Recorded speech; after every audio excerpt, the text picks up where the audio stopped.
A Superman trailer is a big deal, especially with comic based movies and shows in the current state they're in. With Marvel, in the aftermath of Endgame, dredging up C list heroes that people have little interest in and replacing existing characters for lesser alternatives like Kate Bishop for Hawkeye or Captain Falcon for Captain America. And the DCEU hasn't done much better, with a long list of stinkers that kicked off with Batman v Superman, ruining one of the most iconic storylines in the comics, and ending with a whimper with films like Black Adam, Flash, and Aquaman and the Lost Kingdom, all of which felt like tedious leftovers that needed to be shoved out before James Gunn's actual DCU could get off the ground.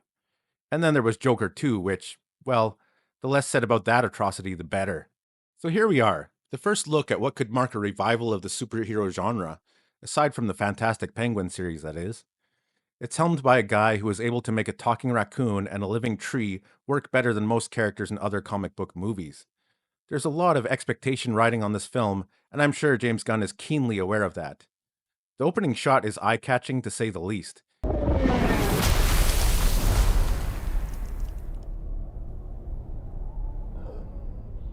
And we see a battered Superman who's just had his teeth kicked in by something pretty powerful. He whistles for someone, and then. Crypto. Home. Take me home.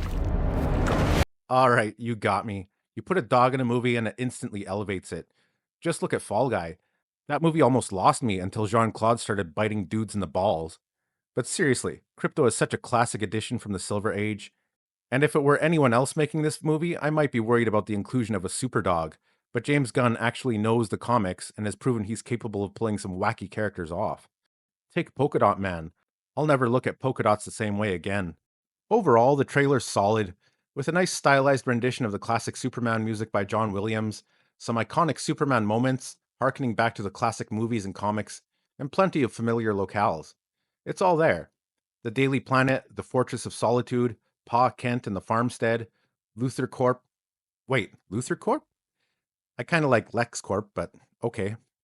As much as Christopher Reeve will always be the quintessential Superman, and I do love Henry Cavill in the role too, David Corn Sweat as Superman does look pretty good, although there's some weird padding on the costume. I think this actor will work out fine.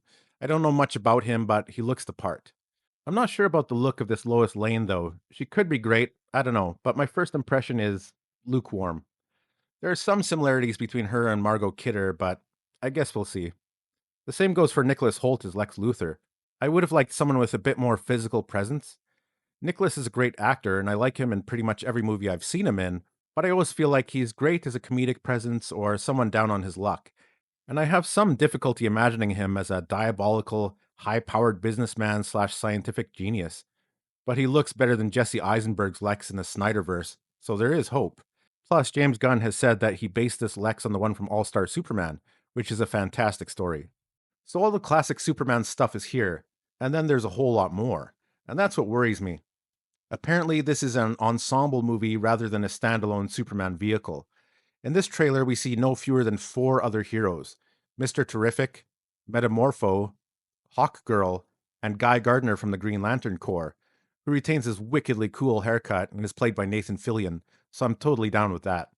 The worry, though, is that by having all these other superheroes in the movie, it could water down the central story of the titular character, Superman. People have long criticized the DCEU for rushing the Justice League storyline and introducing the other heroes far too quickly, without giving them their own movies in the way that Marvel did, so that we know precious little about the characters aside from the comics, and aren't given time to form a proper appreciation or bond with them. And the first movie in James Gunn's new DCU is doing the same thing again, right off the bat.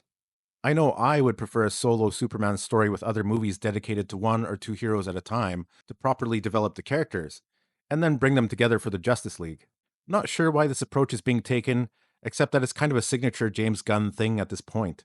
Guardians of the Galaxy worked out incredibly well, the Suicide Squad was hilariously good, and even though I didn't love Peacemaker, it was still a solid show with some standout characters. The difference, though, is that those movies and that series were all made in James Gunn's irreverent and jokey manner, a style he's had since his earliest films, like Super. It worked well in those properties, but this is Superman, and I don't think that tone would land as well with this character. From what we see in the trailer, I may not need to worry about it that much, as it does feel like there's a lot of reverence for the material, and James Gunn actually reads the comics for the properties he's working on, unlike a lot of other productions that were made by creatives who'd never read the source material the thing was based on, with predictably disastrous results.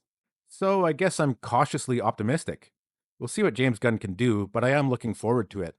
The trailer does a great job at hyping the movie up and calling back to iconic Superman moments. The action and sets look pretty slick, too. What more can I say? As always, thanks for watching, and let me know what you thought in the comments below. Home. Take me home.